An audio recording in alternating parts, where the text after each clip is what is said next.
بسم اللہ الرحمن الرحیم نحمدہ ونصلی علی رسولہ الکریم۔ میں ابو حماد اویس، آسان تجوید کورس۔ آج ہم لال کے بارے میں بات کرتے ہیں۔ لال کی ادائیگی کا درست طریقہ کیا ہے؟ کیونکہ بہت سارے لوگ لال اور زا میں فرق نہیں کر پاتے۔ تفصیل میں جانے سے پہلے میری آپ سے ایک درخواست ہے کہ اگر میری یہ ویڈیو آپ کو پسند آئے اور فائدہ مند محسوس ہو تو آپ کو بھی چاہیے کہ مجھے فائدہ پہنچائیں۔ اس کے لیے آپ کو صرف 4 چھوٹے چھوٹے کام کرنے ہوں گے۔ پہلا کام یہ کہ اگر چینل کو سبسکرائب نہیں کیا تو سبسکرائب کا بٹن دبا دیں اور بیل آئیکن بھی پریس کر لیں۔ دوسرا کام یہ کہ اس ویڈیو کو لائک کریں۔ تیسرا کام یہ کہ نیچے تبصرہ خانے میں اس ویڈیو کے بارے میں اپنے خیالات کا اظہار کریں۔ اور چوتھا کام یہ کہ اس ویڈیو کو آپ تک پہنچانے میں جن لوگوں نے میرے ساتھ مالی تعاون کیا ہے، نیچے ڈسکرپشن میں موجود ان کے اشتہار کا وزٹ کر لیں۔ اگر آپ یہ چاروں کام کر لیتے ہیں تو میری دعا ہے کہ اللہ تعالیٰ آپ کو دونوں جہانوں کی کامیابیاں اور خوشحالیاں عطا فرمائے، آمین۔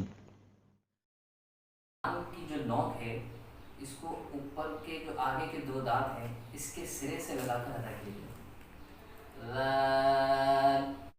جبکہ زا کی ادائیگی کے وقت اس حرف پر بہت زیادہ سختی کے ساتھ اس کو ادا کیا جاتا ہے، زا زا۔ اب دیکھیے قرآن کریم کی جو آخری صورتوں میں سورۃ الزلزال کو ہم دیکھ لیتے ہیں، اس کو پڑھ لیتے ہیں، اور اس میں یہ بھی دیکھیں گے کہ کس طریقے سے لال اور زا کو ان کے مخرج سے کس طرح سے ادا کیا جا رہا ہے۔ اعوذ باللہ من الشیطان الرجیم، بسم اللہ الرحمن الرحیم۔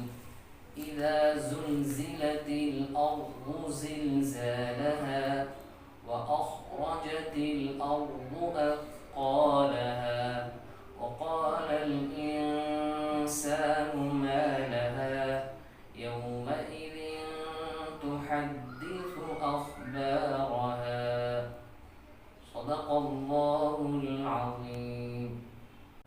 دیکھیے پہلی آیت جو میں نے تلاوت کی، اس میں لال بھی ہے، اس میں زا بھی ہے، لیکن لال یہ نرم حروف میں سے ہے، نرمی کے ساتھ اس کو ادا کیا جا رہا ہے، جبکہ زا سختی والا حرف ہے، اس کو سختی کے ساتھ ادا کیا جا رہا ہے۔